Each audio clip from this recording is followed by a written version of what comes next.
All right. Good evening, everybody. Welcome to Our Watch with Tim Thompson. We're glad you guys are all here tonight. And for everybody watching online, I'm kind of stealing Pastor Tim's chair here. Maybe I'll just sit here and tell you some jokes or some dad jokes, maybe sing a little song. I don't know. No, actually, I just want to say that we're glad you're all here. This is going to be a great interview tonight with Pastor Tim and Karen England. And before we get started, would you guys join me in prayer for tonight? Heavenly Father, we're just so grateful that we can all come together here and just be in person and listen to some great content, Lord, a good conversation about a topic that is extremely important. And I pray that we would all just be really paying keen attention and praying about this information and using it to be able to be a voice out there in the community and in the public square. And I pray that this message will go far and wide and impact a lot of people and help create some change for good. And so please bless the conversation between Pastor Tim and Karen this evening. And we ask for your blessing upon everybody here tonight. And those that wanted to be here but can't be here because they're not feeling well, we pray for their quick healing and recovery. And so, again, Lord, we're just so grateful for this opportunity and ask that you bless our night. In Jesus' name we pray. Amen. Okay, so we are going to be taking an offering because Our Watch is a nonprofit organization. We do rely on partnering with those that can get involved and help in that way. And so if you're willing and able to do so tonight, that's great. If not, that's okay. You can go onto the website and check it out, get some more information. That's ourwatchnow.com. And if you want to give there, you just go /donate. And then the rest of the information is there as well, just more about what Our Watch does, and not only here locally, but in the state and throughout the nation. So anyways, yeah, it's a lot of good things happening. You can also find out about what guests are coming up in the coming weeks ahead. Next week, we're going to be having Davey Liu, and he was previously an animator for the Walt Disney Company. And he has worked on some of the top Disney films, Mulan, and some of the others that everybody is going to be real familiar with. And so he's got some really interesting things to share about the gifts and talents that he's used and has employed in his career and what he's doing now. He's going to share some great insights into his experience with the Walt Disney Company and just the way that there are things happening that are censoring and just about the agenda that some of these big companies in Hollywood have. And so he's going to shed some light on that. That's going to be next Wednesday. Also want to just remind you, if you haven't already, go to the Our Watch YouTube channel and subscribe to that, and that way you'll get notifications and find out about other interviews and things that are happening. So the other social media you can find either by looking up Real Pastor Tim or Our Watch Now, and that's on Facebook and Twitter, Instagram, and for now, those are all still going and alive and well. So check it out, as well as the website, like I had mentioned, and we'll be getting started here in just a few moments. So sit back and relax and enjoy Wednesday Night Live.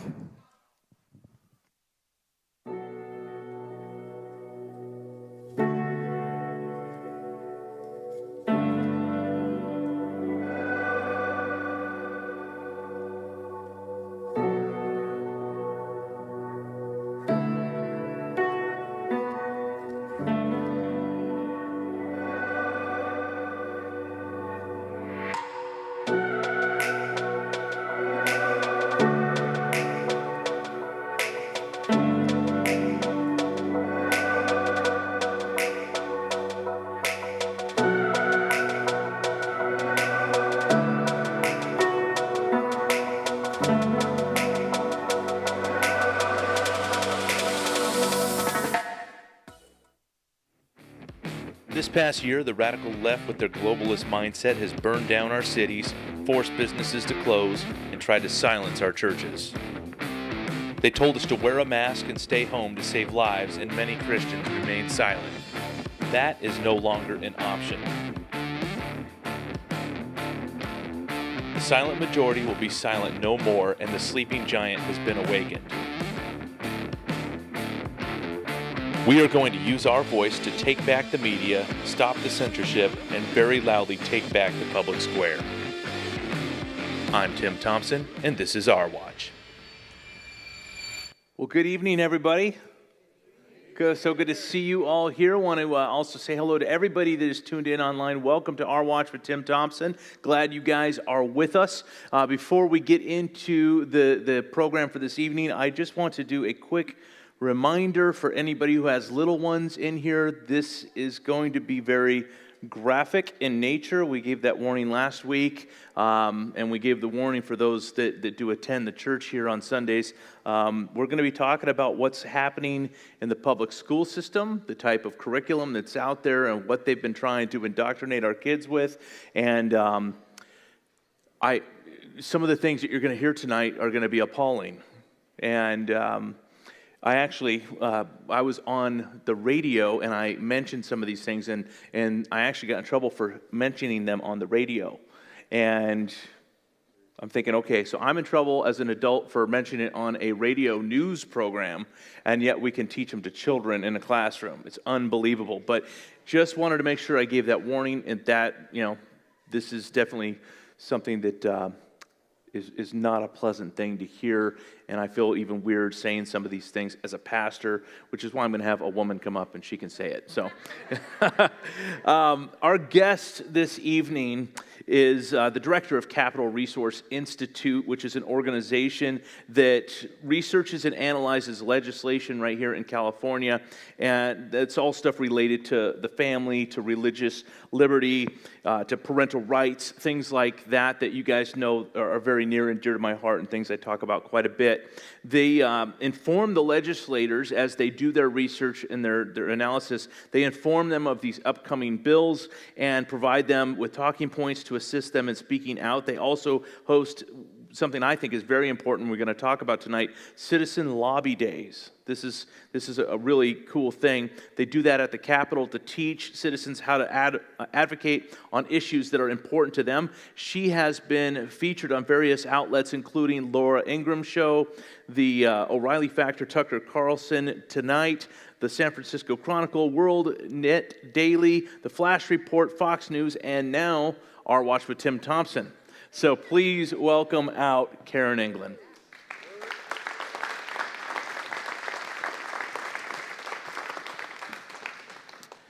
Well, hello, Karen. Hello. Okay, I'm short. We'll see if I can do this. All right. I'm really short. Can I help you? I'm going to jump. Can the cameras go off while I jump? Yeah, I am going to need help. Here. This is embarrassing. I'm way too short. Yeah. Here, let me do this. Let me just hold the chair. And I'll jump. There you go. Good. There we go. Oh, now I'm sitting on my mic. Okay. All right, how is that out there live? I'm so glad everyone got to see that. Thank you. See, anyone can do what I do. All right. My wife's short. I'm used to this kind of stuff. She's Yes. only 4'11". Oh, wow. Yeah, she's a little shorty. I bet Dynamite comes in small Oh, packages yes. with her. You better believe it. She's half Italian, half Mexican. Oh, it doesn't Yeah. get any better than that. Yeah. I want to start off with a quick verse, because the whole point of what we do is we're trying to ensure that people with a Judeo-Christian mindset, people that have a biblical worldview, understand why we do what we do. What we're trying to accomplish through Our Watch is to inform people on what's going on in the culture, because parents and grandparents, just even if you're not a parent or a grandparent, but you're just a person who loves the Lord and you live in a community, you want the best for it. You want to know how to vote. You want to know how to get involved. You want to know how God called us to be salt and light. That means we need to preserve the community that we live in, and we need to expose the wickedness that's in the darkness. What we have to talk about tonight is very wicked. But if we look at the words of Jesus, Jesus said, "There will always be temptations to sin, but what sorrow awaits the person who does the tempting." Now, he says it would be better to be thrown into the sea with a millstone hung around your neck than to cause one of these little ones to fall into sin. So watch yourselves. That is a very stern warning from the Lord Jesus. This scripture I've actually quoted to the California Board of Education before, and literally from a position of love towards them. Well, yes, truth is love. Yeah. So we have to understand there's temptations, there's sexual temptations. People deal with this stuff. However, there is an end to God's patience. Right. And when you want to know what the end of God's patience is, look historically and biblically. The end of God's patience is when adult sexual perversion is being forced upon children. God's had it at that point. And so we brought Karen England out this evening to talk about what's going on in the public school system. So we've met a while back, because when Right here. Right here. Why don't you talk about that day, just kind of how we got brought together in this?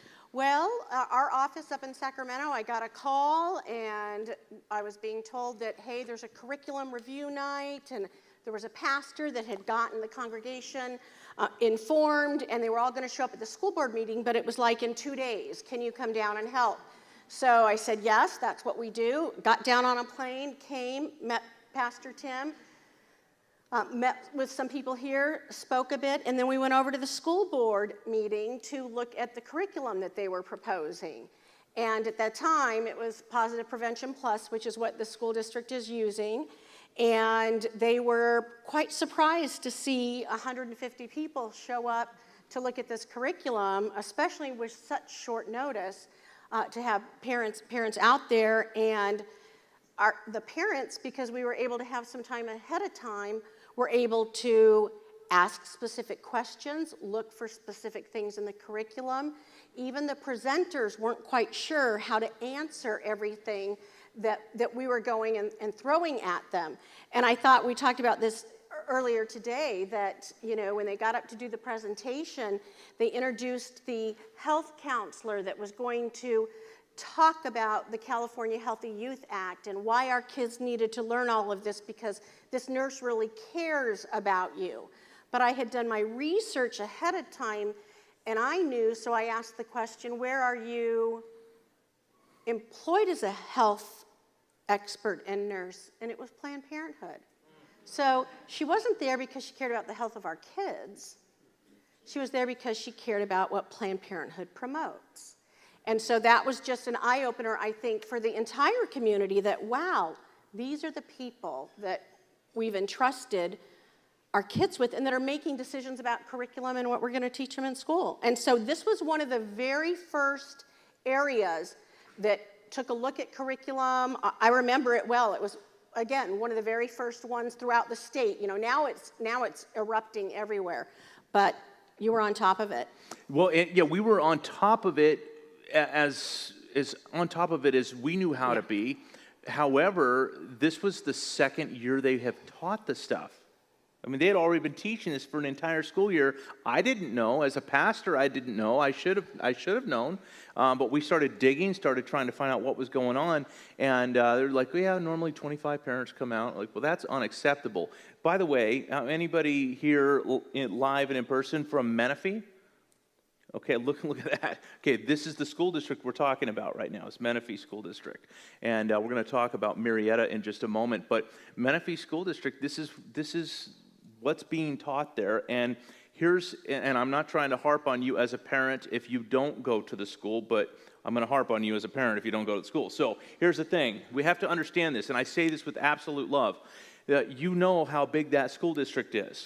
Thousands of children go to that school.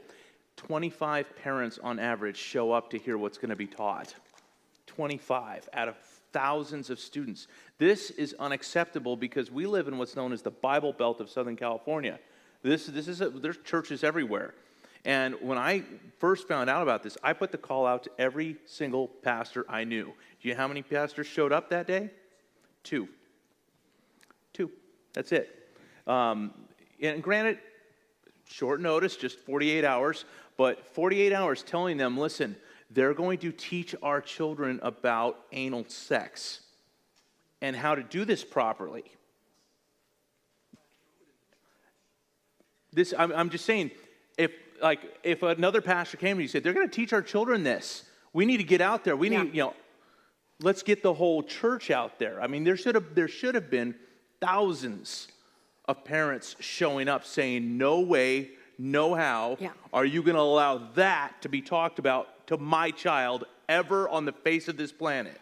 And you mentioned it. That was 2 years ago that we met. They've been teaching it for 2 years.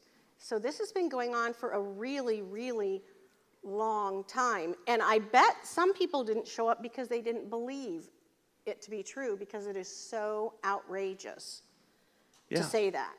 And until you look at the lesson plans, which is why we really wanted parents to know what to go in and look at that day to say, because the first lesson might look, real easy, but then when it was like, ask them about this lesson, and then, they would have to look it up, and there it is in black and white, anal, oral, and vaginal sex.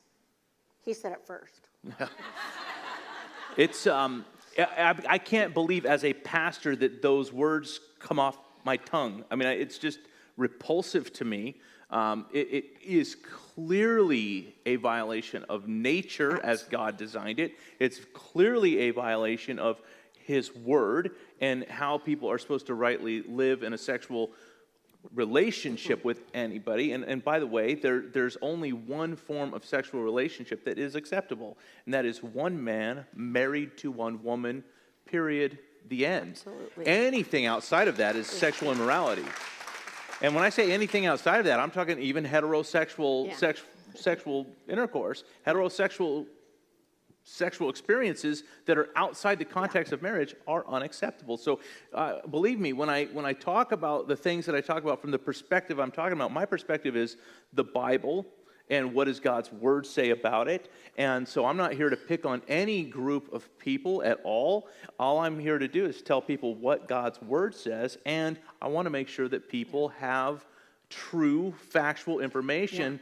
And one of the things I appreciated about you right away was the way you were forcing the parents to really think about, what are you going to ask when you show up? Because you can't just, you can't walk in there with a Bible and go into the public school and, start throwing the Bible at them and screaming scriptures at them, because, first of all, not everybody on this planet has raised their hand and said yes to Jesus.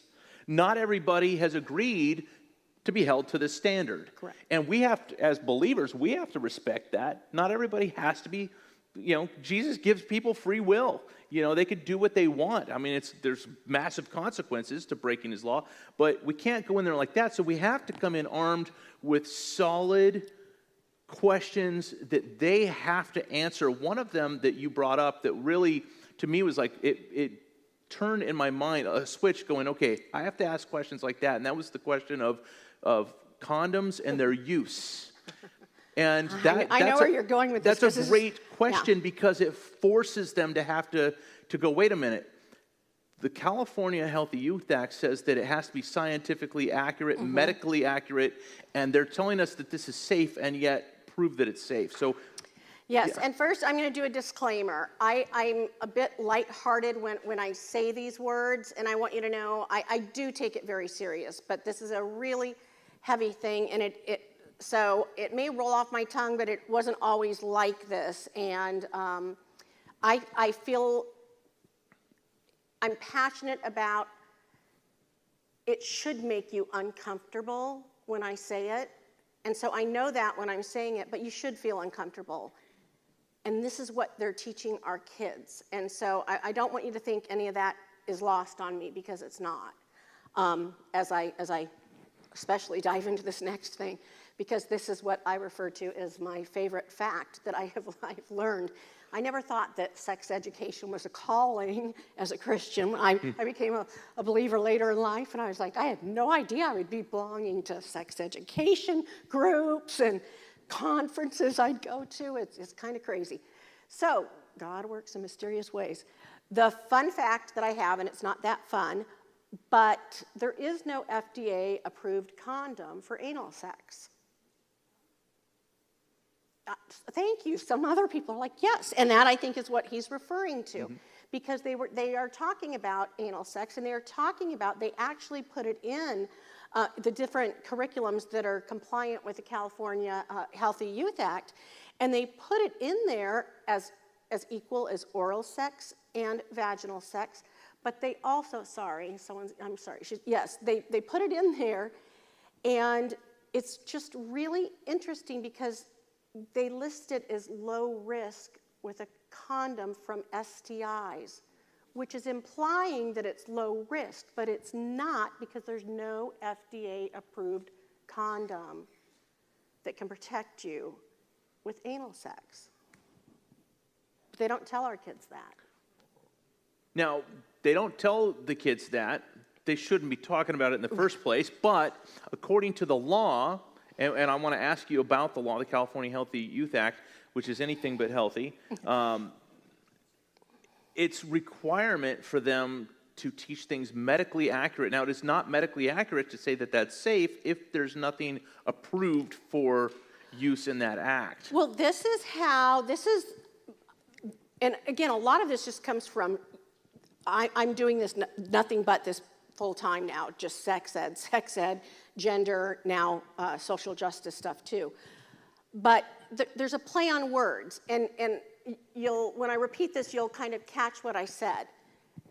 When they compare the different behaviors, they say for an STI, a sexually transmitted infection. And so, and then they talk about chlamydia and all of those things. So they make it look like it's gonorrhea, STI, and that would be true, but that's not what we're worried about getting with anal sex. And so they again equate everything, and they aren't equatable when it comes to dangerous behavior. In addition to that, it was interesting, Clark County, which is in Las Vegas, is the 5th largest school district in the nation, and in that state, you have to have a local committee made up of the community members, and they vote on curriculum, and then it goes to a school board. That's how that state decides to do it. And it was interesting because a few weeks ago, they were going through and doing advocates for youth, and they were going to approve it. And there was a nurse that had taught sex ed that was sitting on that committee for 30 years. You're gonna love this, Pastor Tim. She said, what is this STI lesson on advocates for youth? Who are these people? She just went off about the medical inaccuracies, and she was talking about chlamydia, and it makes it sound like it's no big deal, and that, and she talked about, I've had girls that have had to have hysterectomies after this. She was like, this is false information we're giving them. And I'm happy to say the parents on the committee challenged it, and the chairwoman of that sex ed committee of the 5th largest school district in the nation, who is a sex therapist, and who you want to get on our email list because we will be breaking this. She's also known as Dr. Shameless, and is the e-tailer, meaning like retailer, for an adult website whose proceeds go to Planned Parenthood Rocky Mountain. That is who's in charge of helping pick curriculum for the 5th largest school district in the nation. Those parents on that committee stood up, they knew they had their facts, they had the information, and they said no. And again, she was trying to say, well, no. And then this nurse said, well, the CDC has better information than this Advocates for Youth. And Dr. Shameless actually had to say, oh, well, the CDC isn't really that accurate. That's how she was trying to defend it. It was hilarious for those of us that are nerds and like to watch meetings like this. Yeah, it was great. Yeah. But she was challenged and she didn't know what to do. But the information, again, it makes it sound like chlamydia is no big deal. You're going to take a little antibiotic. You're going to be fine. Yeah, well, that's good. You've heard of teensource.org. Mm-hmm. That is how they talk about this, as though it's nothing to be ashamed of. Everybody gets them. Embrace it, yeah. Everybody gets them. It's no big deal. And you said no shame. They're big on no shame. And here's the thing. The Bible says that there will be a generation that has forgotten how to blush. That nothing embarrasses them anymore. And this is what's going on in the public school system. And we're watching this stuff being pushed on the kids. And I want to make sure that everybody understands what we're talking about now. The California Healthy Youth Act, can you give them just a little history lesson on where Sure. we've come from, what that did? There was a change. And we all have to understand what changed, because this is not birds and bees. We were talking about this earlier. To me, it's not sperm meets egg, divides, attaches to the uterus, stuff like that. That's science, that's biology. I personally don't have a problem with biology, but this is nothing Right. biological. So what happened Okay. in So before I do that, what you just said about sperm meets egg, that's about as much of that that's in the California Healthy Youth Act. I'm not kidding, in the lessons. It's a few sentences like that. And in some of them, they don't even cover, hey, you're going to start stinking if you're a guy when you go through puberty, and, you need to shower, young men, doesn't cover that. So anyway, had to say that. They don't cover the things that they're supposed to be covering. But the California Healthy Youth Act, many states throughout the nation, about half of them, do not mandate sex education in the public school. And back in 2015, California didn't mandate it as something in law. And although school districts were teaching it, it was not a mandate. So in 2015, they introduced a bill, and it was called AB 329. That means that was Assembly bill, and it was the 329th bill that was introduced that year. And so AB 329 was introduced, and it changed the law. And it did several things at that time. It mandated that sex ed must be taught once in middle school and once in high school. It mandated that a school district is not allowed to have an opt-in versus an opt-out. And then it did kind of a watered down opt-out language, which is a whole nother subject in itself. And then it went on, and it wasn't just the birds and the bees, but it went on and it specifically bullet pointed all the different things that you must teach if you're going to teach sex ed at all, and you have to do it once in middle, once in high school. And you have to affirm someone's gender identity. You have to affirm all sexual orientations. You cannot talk about abstinence specifically. Help me out here. There were so many things in it.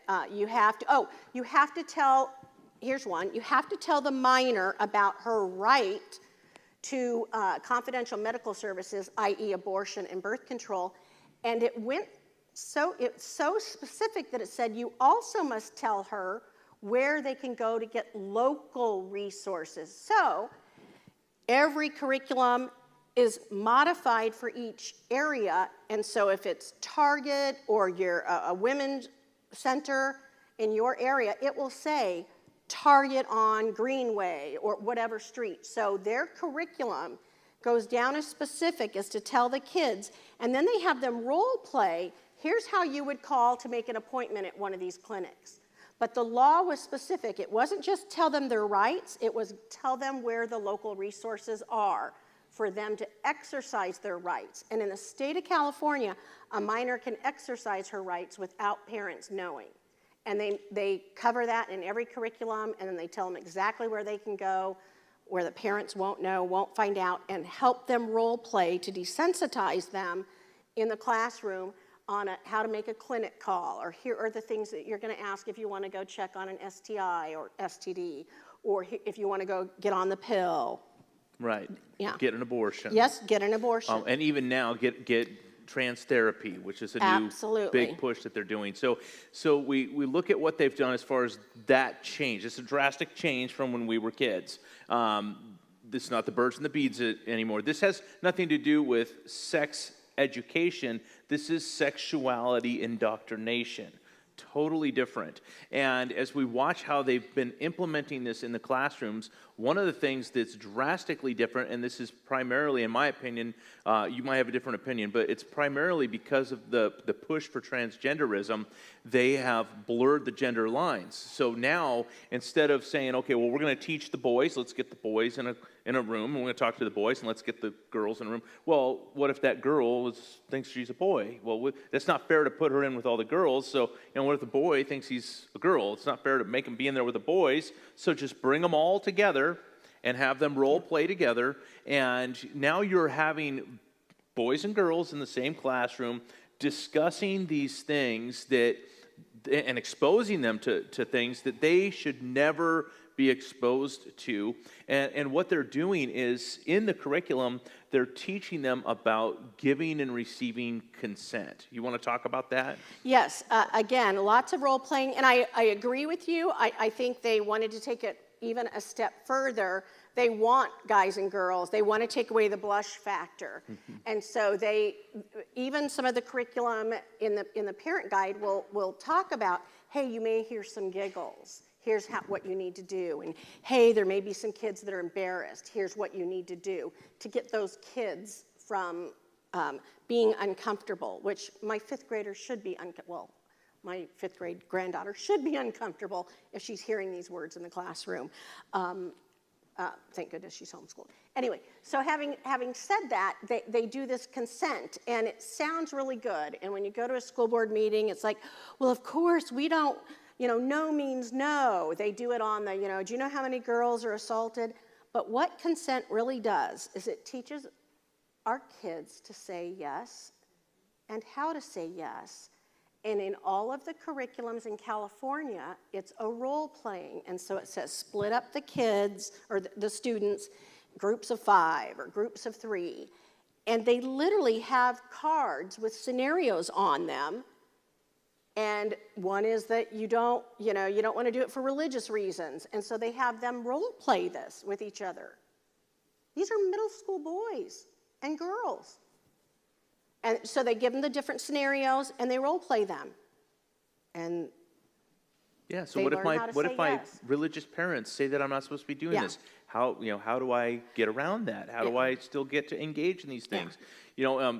Start talking about different sex positions and different type of sexual experiences. Are you comfortable with this? No, I'm not. Or yes, I am. Or, I never thought about that. Tell me about it so I can make this. Now they're getting the kids to discuss this with one another. I never knew that was a thing. Oh, really? Yeah, you should talk about trying this. Exactly. They give them ideas of things to do. And sometimes it's things that are more in the, I was going to say the Bill Clinton stuff. But it's more of the... It's things you can, they under their abstinence lessons, they list all of these other things that you can do and still technically be abstinent. So it's things that, mutual masturbation. I don't know that a 14-year-old girl would be thinking that, but when you're sitting in class and you're like, oh, is that abstinence? And it's like, well, technically, yes, the teacher tells them. And then other things, taking a bath. It just gives you all these ideas. And again, you're talking about it in mixed company, given ideas. And again, those lessons are all on whether or not that's abstinence or not. So it's giving them ideas if they come from a family that believes in abstinence. Yeah, and coming from a family who believes in abstinence, which obviously that would be my family. Right. What do they, so they've come up with a new name for parents like me, because they don't refer to any of us as parents. Do you know what you are? You're your child's barrier. Yeah. That's what they refer to parents, barriers. Barriers to being able to experience your parent is stopping you from expressing yourself sexually or expressing your gender. Your parent's a barrier to you getting the reproductive health care that you are you're entitled to this. And so you're the barrier. And this is the language that's being propagated with these kids about you. So there's a breakdown of the family. And as you try as a parent or a grandparent to try to go and dig in and find out what's in this curriculum, they have all sorts of ways from trying to hide this from you, and they're very good at it. You want to talk about that? I know you brought the flash drive there. There's things you need to know if you're going to go and dig into this stuff. Okay, a couple things I want to say. Pastor Tim started off talking about worldview, and I think as Christians, a lot of times we forget, because this does sound so crazy, this is a spiritual battle, and we need to remember their worldview is so opposite of ours. And so you need to remember the movement behind this, They genuinely believe that children are sexual from birth and just need to learn to express it, and that it's their job to help them do that safely. And the barriers are the parents, especially those Christian parents. And so you need to know that that's how it's set up already. That's where you're starting from. So when you go in and you want to look at curriculum, there's a couple things I want to cover with this. The first thing is every single compliant curriculum in the state of California, the very first lesson is a lesson on confidentiality, and it's got a 10-step, and the class comes up with the 10 things that they want to keep confidential in that class.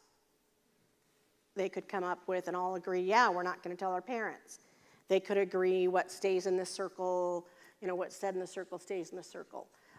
I don't know what each class comes up with. So that's the first barrier that parents are going to encounter, even if they're looking for it. But if you were to go look at the curriculum and ask to look at the curriculum, you'd be given a notebook. And I'm going to use Health Connected, which is probably the second most frequently used curriculum in the state. Health Connected, and they have all the grades, but my Health Connected, I ordered the curriculum. My 5th grade Health Connected comes, I get my binder, I was all excited. I was like, oh, I can't wait to expose all this stuff. I go through it. I mean, there was stuff that was bothersome, but not a lot of the stuff that I'm saying right here for 5th graders. But then it said, but we have a flash drive with these additional lessons on them. And this is where the genderbread person is. This is where the students' rights are.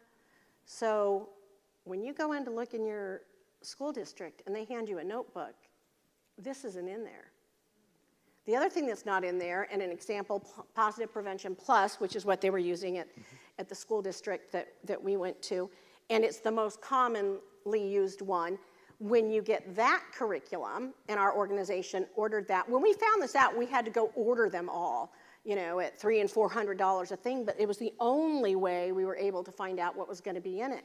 So with Positive Prevention Plus, what you get is a password and a code to download all of your updates. So for the next 2 years, I go on, I have a password, and I go download all of the updates. So a lot of the more out-of-bounds lessons, that's where they are. So you might get handed a notebook at school, but it doesn't have all the updates. It doesn't have all the information that's in there. The teacher's guide. Oh, it doesn't have the teacher's guide where they have all the prompting questions. And this happens all the time. How many of you you've known someone, it doesn't even have to be sex ed, but something was discussed in school, and they come back and they go, oh, well, somebody asked the question. It was organic. Well, because the teachers are taught to prompt these organic conversations so they can talk about them and say, but it was organic. I just was answering a question, but the teacher's manual leads them to answer questions that will take kids down that road. Yeah, and so there are some Christian teachers. I get accused a lot of saying I'm anti-teacher. I'm not anti-teacher. I'm anti-wicked teacher. If there's a good godly teacher out there, I love teachers that love truly to the definition of the biblical definition of love. These teachers that truly love kids, I'm all for it. Many teachers I've talked to who are strong Christian teachers say, "Well, I'm not going to teach that." So I just told them I'm not going to teach it. What happens when a teacher does that? Well, Planned Parenthood is so good. They thought of that ahead of time. They were so caring about those Christian teachers. So what they did, we talked about what the law was prior to 2015. The law said only teachers in the school district could teach sex ed. And there are a lot of reasons for that. One of them is then you're accountable to the people through the school board because that's who elects you. You're accountable to the people. But in 2015, when they changed this law, they said any trained health person can do it. So what do you think? Health Connected, Planned Parenthood, they all host these trainings, and the teachers go to them. So when the Christian teacher says, I can't teach this, the school goes, oh, don't worry. so-and-so's going to come in for the next 3 weeks and teach these 12 lessons. So you don't need to worry about it. You can grade papers, and that's what they're doing. And so Planned Parenthood is in the classroom, or other activists that have gone to some of these trainings that have taken place, and they have to go to these trainings as well in order to teach, like Health Connected makes you go to their trainings.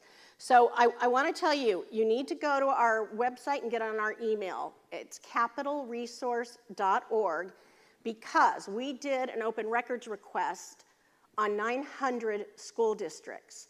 And every week I think we're ready to release it, but we are ready to start to release the information on the 900 school districts. And we asked the school districts what we got their curriculum, what grades, who's teaching it. So for instance, I have the public records request where it says these teachers went to this training by this group in 2016 and 2018. And this is here are the grades that we're teaching it, and here's the curriculum. So a lot of you, or you'll run into friends that say it's not happening at my school. I want to tell you, I hear that every day, and I have yet to find a school that isn't doing it. Honestly, I have yet to find a school that isn't doing it. So people are just, there's an outpouring of Californians going into other states. Mm-hmm. Idaho being one of them. How many of you know somebody who's left and gone to Idaho? Look at all the hands in the room. Coeur d'Alene is beautiful. I was just there for 2 days. Okay, so let's face it. It's what you call as red can get, right? I mean, this is a very truly conservative place. Now, what was your experience there? Because certainly they wouldn't be teaching it there. Oh, of course not. That's why they had me up there. So I go up there, and I have a generic sex ed presentation that I give. And then when I travel to other states, I try and incorporate what's going on locally and what the local laws, state laws are. So I started doing some research in Coeur d'Alene. Coeur d'Alene is as red gets in a red state. And it is beautiful. I would recommend, if you are going to leave, that. Don't leave. No, stay here and be in the fight. Yes. No, I'm with you. I'm going to stay here and fight with you, but from the mountains of Coeur d'Alene, Idaho. So it was beautiful. It was beautiful. They don't have In-N-Out Burger, though. So I'm good with that. So Coeur d'Alene and, okay, I'm sorry, I digress. I forgot. Okay, Coeur d'Alene, Idaho. That's what I'm talking about. So I found a lot of information on there. First of all, if you'll look, back in January, it broke in the news where there was, and we didn't talk about this today, there was a 10-year-old girl, she's now 11, who came out to her mom as transgendered. And she had lost her father. He was killed with an IED when she was 7. She had talks about wanting to be a soldier. Obviously, the girl was traumatized, and so the school counselor had a close relationship with her, and it came out that the school counselor was helping her transition and tell the parents, and she'd wanted to go by another name, all of this stuff. So the mom finds out, and the grandmother finds out, pull her out of school, start homeschooling, and that's a whole nother story. But I'm telling you that because that's Coeur d'Alene, Idaho, that happened just this year. So let's back up. When I went to do my research, I found that the Coeur d'Alene School Board, back in 2014, had changed the definition of gender in all of their policies. So it was no longer your biological gender, but gender was your perceived gender and expression. So way back in 2014, the other side was in there getting things changed, getting people hired that believed the same thing, going to these trainings that tell them to do this for the kids. And now we've got this little girl who's clearly been traumatized. Now trying to figure out, the school counselor says, yeah, go with it. And then her mom and grandmother are like, no, sweetie, God did not make you wrong. And trying to undo everything the school counselor did. The reddest of red states. I've been telling people this. People are like going, we just got to get out of California. And I'm telling you, you can't flee from this.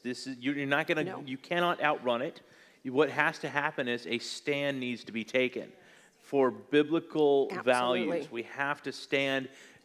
I've been saying this a lot. Our children, our grandchildren depend upon us. We have to do it. And no matter where we're at, whether you're here or Coeur d'Alene, I mean, wherever you are, you look at in just the first 24 hours of this new administration, all the transgender ideology that was pushed into those executive orders is unreal how much is there. And, so we obviously, we don't live in Coeur d'Alene. Maybe we got people tuned in that are in Coeur d'Alene, and you're like, whoa, I thought I got away from this stuff, and now you're awake. But here's well, I have the thing. to tell you, my presentation that I now use and then insert local things, I was going to D.C. and I thought, I'm going to look at some red states to try and talk about how red states need to pay attention. Tennessee. And that's where I found... That's the other state everybody's saying to go to. Yes. Yeah. I can tell you we have a home there, so and my grandkids are there. So I can help you out there too, but Coeur d'Alene is prettier. I'm just saying. I think that city's going to have to send you a check. You keep. Well, I was just kind of, I calling my husband going, we have to come, and they want me to come back to do, I'm like, I'm on a next plane, I'm going to do a lobby day, I'll be there. So no, it was beautiful too. But Tennessee, and 2 years ago at a big church, they were holding this conference to make youth activists in our LGBTQ reddest of red. So it's happening everywhere. What we need to do is hold the red states in those areas and stand now so it doesn't become California. And in California, we need to stand and push back. And we can do that. One thing that I try and encourage, yes, our public schools are public schools, and they, we talked about you can't beat them over the head with the Bible. Public schools still belong to Christian parents as well. We are still part of the public.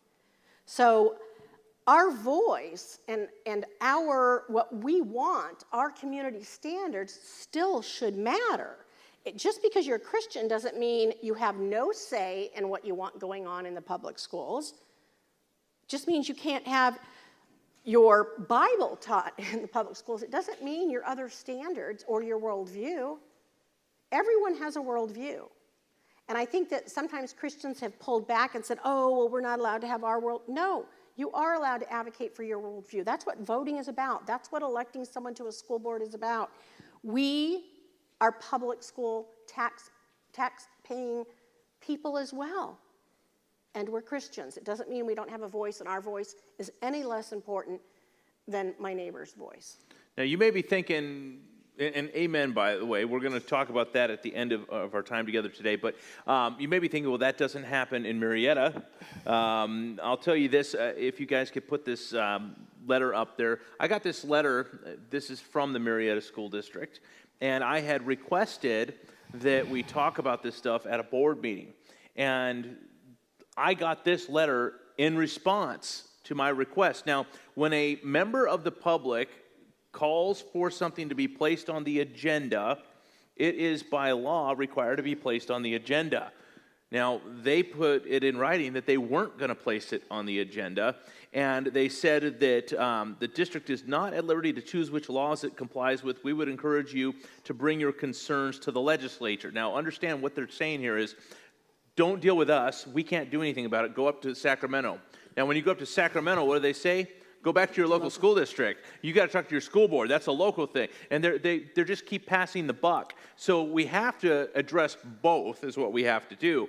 Can I stop you? Because something just hit me. Yeah. They say we can't choose which laws we follow and don't follow, but placing the item on the agenda is a law they are choosing not to follow. Right. Right. And they do this kind of stuff all the time. Now, in their letter, in their response to me, it says that the instruction materials that they're going to use has to affirmatively discuss the gender identity, the gender expression, and other things like that. It says that this must be fused throughout the entirety of the curriculum. Understand what's happening here is they are compelling speech. They are forcing our kids to speak about these things in the affirmative. In other words, if your child has been raised properly and raised with just absolute common sense. There's boys, there's girls, that's it. Since the very beginning, since God created them in his image, male and female, he created them. Your child is not allowed to express his or her opinion on that, because you're only allowed to talk about these things in the affirmative. So they're compelling speech. They are suppressing your child's First Amendment right to freedom of speech, and they're saying that this stuff needs to be fused throughout the entirety of the curriculum. And I want you to kind of shed some light on this, because people think, well, I looked at the curriculum, I didn't see these things in there. First of all, we already talked about how they're hiding it in other places. But not only are they hiding it in other places, they're taking it out of that specific classroom and then placing it into the curriculums of other things, placing it into the assemblies, history. They're pushing it everywhere. Okay, I do find it ironic that the people that are like, follow the science, are the ones that are saying your gender is whatever you want it to be. It's like they don't even see how crazy that is, how up is down. So yes, they are infusing it into the curriculum everywhere, whether it's California is always on the front end of things. Some other states are catching up, but where we've added that you must cover the contributions of LGBTQ people throughout history. And so they're doing it in history. They're doing it in assemblies, which, they bring in speakers and they do different things. They're doing it, one thing, and we didn't talk about this earlier, and I want parents to know, one thing that is a trend that is starting, it's been in colleges and it started in the Bay Area in some high schools, are sex ed squads, sex ed clubs. So you know how you have a chess club or an FCA, Fellowship of Christian Athletes, or Spanish. They have a teacher advisor, and they have sex ed clubs. And people go, well, what do they do? Well, I had to research this. By the way, that's why my search engine has lots of crazy things in it, because I have to Google these things. So I looked it up, and they promote sex ed boot camp, which I can't even imagine going home and asking my mom to go to a sex ed boot camp in high school. And I wasn't raised in the church, so I would have been in big trouble. So having said that, when you join a club, there is no parental notification or consent needed. So kids can be belonging to this club, the Gay Straight Alliance Club. Wouldn't surprise me if this young gal in the elementary school in Coeur d'Alene was hooked up with the Gay Straight Alliance Club because she needed support. And so the clubs and the sex ed squads, and we were talking about, the teaching of the class. One of the biggest things of these sex ed squads, and this is also, if they don't have a sex ed squad, it's very big in this sex education movement, and that is the peer-to-peer, because then, kids get it and barriers break down. And so they try and get the freshmen to come in and be trained by the seniors to then, when they become seniors in these sex ed clubs, they can then present and go in and present to the freshmen. So now you've got maybe a 17 or 18-year-old boy teaching the freshman girls part of this role playing and all of that going on. And so the sex ed squads, it's a big thing to get the freshmen to come in, and when they become seniors, they get to be a peer-to-peer educator. So that's kind of the reward at the end of it. And Planned Parenthood, Health Connected, they all have different lessons with peer-to-peer. And that's not during the class that a parent can opt their kids out of. Any kid if they knew. Yeah, right. Here's the thing. Part of why I'm loving Idaho, there's a legislator up there, and I think that your school board, this would be one for your school board, because you could do this locally. We'd never get it passed in Sacramento. But she has a parental notification for all clubs. Now, who can argue with that? Now, they will argue, but I'm okay if an atheist parents don't want their children in the Good News Club. It's okay, that parent gets to decide that. I don't. And so whatever the club is, whether it's Spanish, sex club, or chess club, I'm okay with the parent having to sign off on that. And that is something a local school district could pass that would say, you know what, before they're allowed to be in a club, we're going to require parental notification and consent. I would love to say that we could get that passed here in Marietta with the current school board. I don't think that's going to happen. But you've got goals, and I know where you're going. Yeah, we have goals for sure. Now, I just want to kind of go through just a couple more things with this. They said the right to opt out applies only to instruction required by California Healthy Youth Act. In other words, they're going to put it in other places that you do not have the right to opt out. It says, as such, this is straight from the Marietta School District. As such, in the case of gender identity, sexual orientation is discussed outside the context of comprehensive sexual health and HIV education, such as in history class, parents do not have a right. Listen to this. This is from Marietta. You do not have a right to have your child opt out of that discussion. Do not have a right. And it goes on to say that the law does not provide the right of opt-out to all or part of the required instruction and content, and allowing such opt-out violates the FAIR Act's requirements and could also be discriminatory against protection in the classrooms. It says, finally, there is no constitutional right to opt out of instruction or school curriculum that the California content standards require. Then it says, parents do have, listen to this, okay, listen to the attitude and the pomp. They're so pompous here. Parents do have a right to control and dictate their child's education and have no obligation to attend public school as long as they otherwise comply with compulsory education. In other words, you don't like it? Leave. Tough. Go spend $1,000 a month and put them into a Christian school if that's what you want. But we're going to do it here. That's what their attitude is. We're going to do it. You don't like it. It's too bad. Yes, and sadly, for them to even put that in writing, that is very arrogant and pompous. So it comes out of a court case that was through the Ninth Circuit Court that we have here that's changing a little bit. But it was one that basically says when you cross over, you are giving up some of your parental rights when it comes to curriculum. And that's a law for dummies version of what that case was.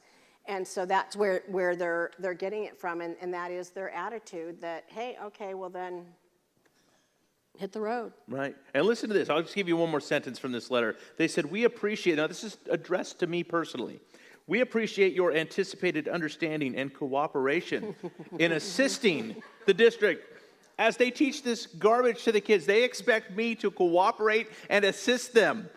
It sounds like they want to smile on your face as you do it as well. It sounds like they have no clue who they're dealing with, is what it sounds like to me. Because there's no way I'm going to cooperate and assist in this, no way. Kids' minds are too important. And God, like I said, there's an end to his patience, and that really truly is it if you study history and study the Bible. Now, you in Capital Resource Institute, you guys go up to the Capitol, you do training. Talk to us about that, because many people here might want to know how they can get trained. I want people to get trained, because it's not, and we haven't talked about this yet, but it's not up to the PTA to do this for us. So talk to them about the training, how they can get connected, and talk to them about how wonderful the PTA is, if you would. Okay. Right. He said sarcastically. So, first of all, I have a real passion. I was a homeschool mom. I'm going to give a shout out to my mom, because I saw on Facebook, she's in Colorado, that she put on your Facebook page that she was going to attend. So shout out to my mom. And I'm going to share this story in, it's a little humbling, but I'm sharing it because you, like I said when I started, you could be me. Recently, they sent me, my mom sent me all my report cards, and I got my 8th grade report card, and I had a D- in government. So I say that, and now I lobby, and I help write legislation, and so you too can be me and jump up on a stool. So I have a passion. I'll help you. Yes, I should have practiced. So I have a passion because I was very intimidated when I first started hearing things that were going on, and that, you couldn't homeschool if you didn't want to. I was like, what? People, what? I just was kind of a surprise to me that there was this other worldview. And so, I started getting active, and a lot of things were going on. And so I attended a citizen lobby day put on by another organization. This was 26 years ago. And I was so scared at the end of the training that I didn't go lobby. I went home and threw my packet in the mail, in the trash can, instead of going to the legislator I was supposed to go talk to. So I learned from that, and I'm very passionate about putting on citizen lobby days. And in addition to putting them on at the Capitol, hopefully this year, we're also going to do some webinars. But I like to equip and train you in how to access your government, whether it's the school board, city council, or your legislators. So we bring you to Sacramento, we talk about the legislative process, we explain it to you, we talk about whatever bill we're going to lobby, we give you talking points, we talk about the objections you're gonna get, and then we have you go in groups with a citizen lobby leader that has volunteered, so you don't have to talk, you don't have to throw my packet in the trash and run home. You'll go with a leader, and they will introduce themselves, and you will lobby as citizens, because those halls in Sacramento are full of unions, pharmaceutical companies, teachers unions, the LGBTQ, every those group groups under that the sun. really care about our kids. Yes, who care about our kids. They don't know their names, but they care about my children. So they're up there, and it's powerful if we can be up there once or twice a year, walking the halls. It's one thing for you to call your legislator here, it's another to show up in their office in Sacramento. That shows a level of commitment, and I'm watching you, and I know what's going on. And I have to tell you, one lobby day, I haven't met anyone who isn't hooked afterwards. They're shocked at how little the legislator knew about the bill, whatever bill we lobby, because you will know more when you walk in that office than that legislator will. And so it's a great way to take away the mystery, all the stuff I apparently wasn't paying attention to that got me my D-. You will learn that all in one day. So come up to our Citizen Lobby Day. But How do they get connected to that? CapitalResource.org. Pull out your phones. We also have a Facebook page, but CapitalResource.org. Sign up for our emails, because we will be sending this out. We send out a lot of information. We try and do the work because we know you're busy. So whether it's we do on Monday, we do a legislative update about bills being introduced, and then we'll talk about things going on regarding religious freedom, or stories that maybe because I'm immersed in this, I feel like, oh, the public doesn't know this, but I was able to have access to it. So Capital Resource, capital with an O, resource.org, and you can also email me through there. But you wanted me to talk about the PTA. You have to do this because you don't want to have the PTA do it for you. Yes. How many of you have ever been to a PTA meeting? Okay, I'm so sorry. I'm going to be busting your bubbles because, well, yeah, actually, some of you are like, no, we figured it out. We've been there. Okay, good for you, moms. So maybe a PTO, or you're doing something else. Yep, okay. So having the PTA, we'll talk about Senator Morell's bill, but I want to talk about what we found out in our open records request, and that is the PTA in Sacramento City Unified School District. If you were to go on their website or go in the office and ask for a copy of their curriculum, they would show you the Positive Prevention Plus that they're teaching once in middle school and once in high school. But what they haven't told you is that the PTA contracted with the local Planned Parenthood to come into the classroom and teach fifth graders. Keep in mind, the law says if you teach it at all, you have to cover everything. So Planned Parenthood is coming in and teaching it to fifth graders. And we broke that story. And we have on their own letterhead, it's under, this is how they paid for it. It showed up under the budget in the PTA under assemblies. So you think an assembly is going on that maybe is, on, I don't know, student safety, or, maybe money's going to STEM. It was going to Planned Parenthood to come into the classroom and teach fifth graders about sex education. And in this letter, and this was a year and a half ago, gosh, our meeting was actually even longer. So a year and a half ago, this, it said the reason we're doing it, it was telling this mom who had caught them and was asking, why is this going on? Because these other 2 elementary schools, and it names them, were also, their PTAs were contracting with the PTA was contracting with Planned Parenthood. Now, Pastor Tim came up to Sacramento. There was a bill that Senator Morrell carried last year that just said, if you're going to teach sex ed to minor, in the elementary school, you need to have the curriculum online and you need to let them opt in. And why don't you share what kind of opposition there was to that bill? It was the weirdest thing. I mean, I guess as believers in understanding the spiritual warfare that we are in, we should expect it. But it was such a common sense bill. It was SB 673, such a common sense thing. You're going to teach this to a first grader. You better make sure that the parents know. These things were just easy peasy things. One after another, there were people there to oppose a common sense bill. And inevitably, they were from one of 2 organizations, Planned Parenthood or the Parent Teachers Association. And there was tons of them. My name's so-and-so. I'm with PTA of this region. I'm so-and-so. I'm PTA of that region. And it was one after another, PTA. And the thing is, these parents are at the school. They push this on parents. We got to sell the most stuff to raise the most money for the PTA. Your classroom's going to get a pizza party. You don't want your kid to miss out, do you? We got to make sure that so how many of you parents have been pressured into that? I know I was, and the thing is, that money then goes to the PTA. The PTA takes that money, pays people to work for them to go to the state capitol and stand for or against these things that are either going to give you, if it's going to give you a parental right, they'll stand against it. If it's going to take your right away, they're standing for it.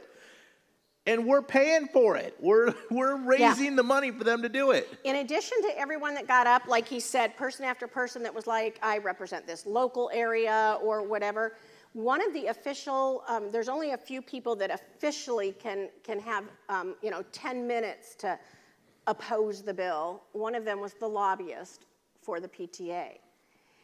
And that got me thinking, that's kind of what started my whole investigating PTA situation. And I learned that at the national level, all of the amicus briefs that they file, when all of the cases come up with the women and biological male taking women's sports or access to bathrooms, the PTA has filed a friend of the court brief every single time against privacy, against parents, and for the progressives. And so it's just not a good organization anymore. Yeah, it's really sad that this is going on, and my heart aches for the children. Yeah. Because they're sitting here in the crossfires of the spiritual battle that's taking place, and they're the ones that are getting wounded, and it really stinks. And there's something that we can do about it. That's the thing, is there really truly is something we can do about it. And I know that a lot of people are feeling defeated right now of what's gone on over the last couple months, but like I've been saying, it's in those times of defeat where we step back and we go, okay, our approach didn't work, so we have to find a new approach. We have to try something we wouldn't have tried otherwise. And so I know this, if typically only 25 parents show up for a release of sex ed curriculum, that's a problem. We need to try some new things. We need to get the pastors more involved. So many of you don't come to church here on Sunday. You come here on Wednesday, you go to a different church on Sunday. That's awesome, glad you're here. But go and get your pastor involved. There's lots, and they need to know how to get involved. I will help get them connected. I'll show them how to get involved. But another great thing is connect with Capitol Resource Institute, learn how to go up to the Capitol, learn how to get involved in these things, and really, really show your kids that you're looking out for them. You might say, hey, well, I'm homeschooling now, so it's not a problem. Well, there's a reason you're homeschooling, and the reason is there's a problem in the public school system. Well, let's not just go, well, there's a problem and I got my kid out of it. What about the other kids? Absolutely. It's interesting because I hear that a lot, obviously, when I go out and they just say, oh, okay, well, I'll just bring my child home. Well, first of all, our youngest was homeschooled the whole time, and I just feel very compelled to fight for it. But how often do we see those families at Awana, or I know my husband volunteers on Friday night to these, they call them the forgotten kids, 10 families to, one apartment. Who's going to go to the school board meeting for them? For those kids that are coming to Awana, those kids that are going to school for a school lunch, who's going to go be their voice at a school board meeting? I mean, they're already getting really, really bad messages about love, about sex, about responsibility. Who's going to advocate for them if it's not us?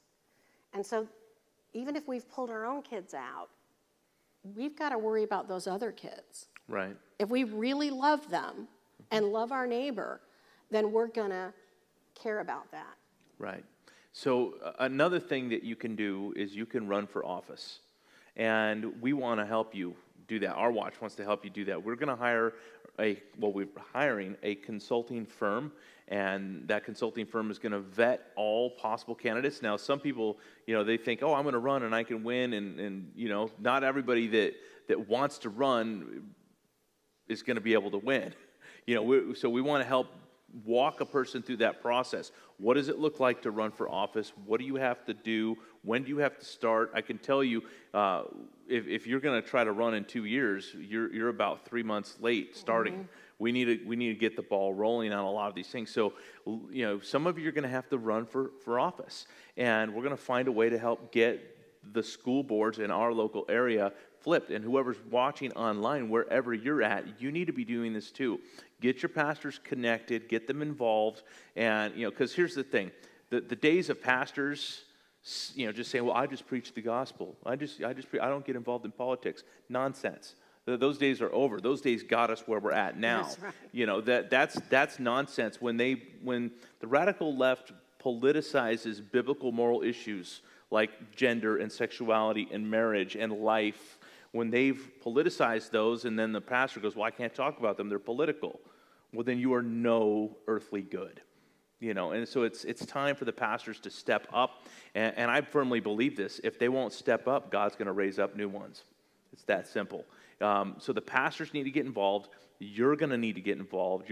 Some of you are going to need to get involved and run. So we are going to be, we're going to put this out real soon because we're going to have a whole strategy on how we're going to do this. But we're going to flip the school boards in our area, because I'll tell you right now, the school board we have right here in Marietta right now, they have had multiple opportunities to look out for your best interest as parents, and they have failed you. All of those opportunities. They fail you because they are not putting in the right type of policies that will protect your rights as parents and protect your children from this garbage. And I can tell you this has been extremely PG tonight. Mm-hmm. There are things in these curriculums, and not only the curriculums, but the links that it sends your kids out to. Oh, it is pornographic. It's pornographic, yeah. And let's face it, once those images gets into the mind of our children, it's not like drugs. Think about it. Your kid does drugs, it's damaging to them. But they can quit doing the drugs, and the drugs leave their body. Those images don't leave. Those images are locked into their mind and can't escape. And so it's so important for us to protect the children right now. And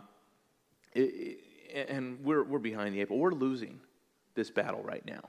Now that being said, I'm like Debbie Downer. That being said, this is. I'm excited. I'm excited too. I really am. To me, this is the type of Christianity that the world needs right now, because the sitting on the sidelines things gets us nowhere. This is a time God has awakened the church. Yes. and a lot. I've been doing this for 20 years. I'm glad you're all here. Let's all do this together. Yes. So I wanted to just say this is a heavy subject, but I always like to allow my guests to leave everybody with a word of encouragement. You already started, so go ahead and finish giving them that word of encouragement, Karen. Well, yes, and we talked earlier today. It's no accident that now is the time that we were chosen to live. These are really crazy but awesome times when you really think about it. The Lord would choose us at this time to be involved in this church, to be sitting here tonight hearing what you're hearing. We're part of history. Let's make history. Let's stand in the gap. Let's be the remnant. We are living at really an exciting time. So I want you to join with us that have been doing this and battling this. I want to help you get active. I want good people to run for office. We need godly men and women to be in the schools, to be on school boards. So join with us. I hope you should be angry and you should be mad, but let's do something with that. Let's go out and be the remnant. Let's be the salt and light. Let's take back our culture. Amen. Yeah. So, Well, Karen, thank you so much for Hey, coming out. thank you. Really appreciate it. Absolutely. Karen's you got just some time to hang out and answer some questions. once I get off this chair, I'm not getting back up. All right, so Karen's going to be out in the foyer afterwards. You guys can go. I'm sure you have other questions you want to ask her, but we're just so grateful you came out. Went all the way out of your way to be here with us tonight. Absolutely. You really, truly are a great resource for parents and the community. So we thank you for that. And next week we've got Davey Liu. This is a man who did animation for Disney. He worked on projects like Lion King and what was the other one? What was that? Milani. I've never seen it, but anyways, that's I guess a popular. What is it? Mulan. Mulan. Okay, I've never seen it. I stopped watching Disney stuff a while back because it is loaded with agenda. It's a propaganda machine. They're indoctrinating our children.